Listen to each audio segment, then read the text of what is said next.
Hey, it's Chris Niccolls here again. I'm going to give you guys a crash course in Flash today. We've got a lot of concepts to cover, so pay attention. Now, how many of you out there actually like shooting Flash? Yeah, that's what I thought. I see about 2 of you out there. You know, Flash can be scary and it can be intimidating, but really it's such a powerful tool. I mean, you got to remember, this is a light source that you can have anywhere at any time. The problem is, if you want to make Flash look good, you got to follow the #1 rule, and that is you have to make it look like the Flash is coming from the environment that you're in. Now, let's take a look at the first Flash you guys are going to have on your camera, and that's going to be your PopUp Flash. You know, they're not totally useless. They're better than nothing, and if you've got a backlit situation, they can provide a nice little bit of fill. But when you're shooting for regular photography, look at the location of this flash. It's right above the lens, and the light goes straight into your subject's face. You know, when light's going straight into a person's face, oh, thanks, Jordan.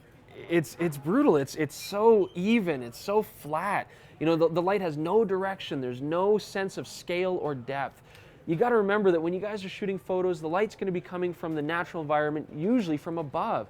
If you're inside a location, it's interior lighting. If you're outside, it's going to be the sun or the sky. So we've got to get that flash to match the direction of the light in the environment. Okay, so you've gone out and done the first step. You've got your brand new flash. Now comes the second step. In order to get that really clean, final, pro look in your Flash photography, you do need to invest a bit in some Flash accessories. The first piece of gear I want to show you is the Flash diffuser. And for this example, we have our new model. This is our new guy, Sean. Say hi, Sean. Hi. After we're done this, I'm going to make him clean the bathrooms here, but for now, we're going to do these Flash shots. Now, I'm going to do one shot here with bare Flash and then one shot with the diffuser. And let's just get started here. This is a classic Flash diffuser from Stofen. Very simple. It's just sort of a translucent plastic, but really, really useful. And you'll see just how incredible a difference this makes with this simple attachment. We're just going to push this on and take our second shot. Fantastic. Now, let's look at these 2 photos that we have here. In this first photo, you can see that the light is very harsh. We're getting a lot of hot spots off of the skin, off of the forehead. The flash looks very stark and it looks very harsh. Now take a look at this second shot. When we cycle over here, all of a sudden the light looks more even, contrast has been lessened, and we don't get those hot spots. The eyes look much more even. It's just a much nicer and much easier way to get instantly good flash photos. Now, a lot of people ask me, Chris, what's the difference between using a small diffuser like this and, say, a large softbox like this? And when it comes to lighting, basically this is the rule. The larger the light source in relation to your subject, the less shadow you're going to get. Both devices give us really nice even light. So the key is if I use that bigger softbox, I'm going to get more light wrapping around Sean's face. We're going to kill some of the shadows. This isn't going to do much for the shadows, but this is just going to give us that nice even look. So we've just talked about diffusion. Now let's talk about the next step, and that is bouncing the flash. It's a very important technique. One of the main reasons to get a nicer flash like this is because we can bounce it and rotate it. And this is really all about letting us present the flash from a better direction than straight on, okay? Let's take a look at our ceiling. If we look up here, we've got a nice white ceiling, and that's what you want for this activity. You want to be able to have a good reflection surface. If the ceiling's too high or if it's a dark color, we're going to lose too much power and we're not going to get this effect to work. We're going to take some shots with Dan. Let's do the first shot with the flash going straight into his face. So again, you can see just how bad that is in comparison. There we go. Again, it's a flat light. It's very dull. There's no features to it. He gets nice fill in the face, but it's harsh. And also make note of the shadow that you guys can see on the wall. It's just a giveaway for direct flash. It doesn't look natural. If we pick up on those little cues, it throws the reality of the shot off. Now let's take a shot with it bounced. Now, if you look at this shot here, you can see the light looks like it's much more natural. We don't get that shadow behind Dan, and it looks like the light is coming from the interior of the room. It matches the artificial light that's in here for direction. That's the key. But what you might notice with Bounce Flash 2, especially this close, is that we are getting some harsh shadows in the eyes and under the jaw. So there's one more step we can do to try and fill in that detail. Now, if you've got a higher end flash like the Nikon SB900 or the Canon 580EX2, if you pull out the wide angle diffuser, there is this white bounce card. We're going to use this next, and you'll see what this does to our photo here. Great. So what you can see now is that some of the light which would have otherwise been lost behind us or on the ceiling hits this bounce card and goes straight into Dan's face, and it's going to give us much nicer fill in his eyes. It's going to take care of some of that harsh shadow under the chin and under the eyes. Now, if you have a flash that doesn't have this bounce card, you can certainly do something makeshift. I mean, throw a piece of paper on there, white cardboard, business card with a rubber band, it does work. Okay, let's try to solve another big flash problem for you folks.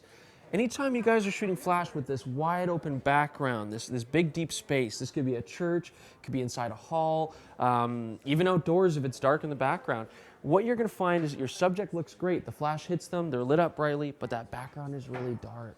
What do we do about that? I mean, extreme cases, the background might even be completely black. It just looks ridiculous to have a subject with a totally black field. You have no context for where they are, what environment they're in. So there is a cure for this. But first, in order to understand it, we need to know how flash works and what settings flash cares about. In digital photography, we've got three things for exposure. You've got aperture, you have shutter speed, and you have ISO. Totally basic. But your flash is only really concerned about two of them. Your flash's power is only affected by aperture and ISO. Shutter speed really doesn't have any effect on the look of your flash as far as the exposure goes. But the important thing to remember is we do still have ambient light as well in our background. And that certainly, as always, is concerned with all, aperture, ISO, and shutter speed, all of them. So the problem is this. When I take a picture of Dave with this flash, I'm going to take it right now. I'm going to shoot for this demonstration at 1/25th of a second. It's a good shutter speed. Make sure that when I'm hand holding, everything's nice and sharp. I'm going to shoot at 5.6 aperture. We're assuming that that's as wide as most of your kit lenses are going to go out there. ISO is at 100 right now. I mean, one of the main things we like to use flash for is to provide light where we don't have any. So, well, why would we use a high ISO? Why not use a low ISO and avoid noise? Well, we'll talk about that in just a bit. Let's take this shot here. All right, when we take a picture of Dave here, we get a great shot of Dave, but that background looks very dark. It's almost black. All we can see are a few lights. It's because we're not getting enough of that exposure in the background. First thing we can do in this situation, let's try our shutter speed. If we slow down the shutter speed, we can get more light in the background. I'm at 1/25th of a second. I'm going to push 60th.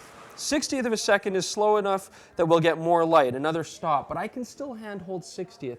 You got to be careful if you go below 60th though. Then you're going to start to get motion blur with your hands, and you might also get movement in the background. Let's give it a try and see what it does.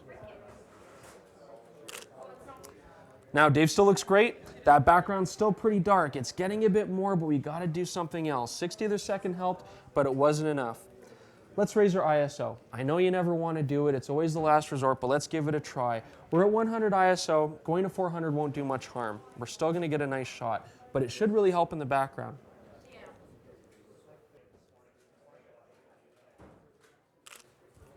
There you go. You can really see the background starting to show up now. We're getting it there, but let's get it one step brighter. Now, we talked about how our aperture right now is at 5.6, which is the widest that this particular lens can go. Well, let's assume that you guys come down to the store and you buy a $2,000 lens from me specifically, I hope. Assuming we can, let's open up our aperture on this lens to 2.8. Okay? This is as wide as it'll go, but that will help a lot to get us that background in. Look at that there. So Dave, again, is totally unchanged through all these photos. He looks great, but that background now shows up. We can see the context. Now we get the idea. Now we can see Dave in the store, and we get the context of the story.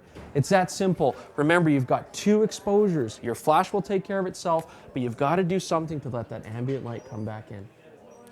Okay, so we got to get the basics of flash covered today. We talked about putting softeners and diffusers on the front of your flash. It's very important to do that. And we also showed you how to use the bounce feature on your flash and what a bounce card can do.